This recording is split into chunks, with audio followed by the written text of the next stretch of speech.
పదునెనిమిది మెట్లపై పరమ భక్తితో ధరించు వారి జన్మ ధన్యము ఇలలో. శబరిగిరి ప్రభుని శరణు రవములు అవిగో, పరమ పాపముల బాపును నిరతము కలిలో.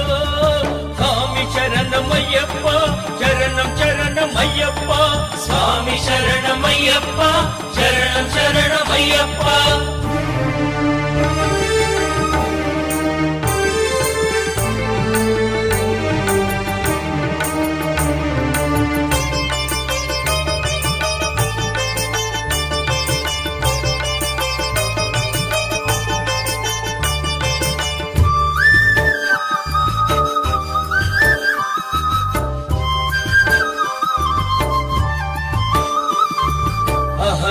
అహంకారమనగించును అది తొలిమెట్టు,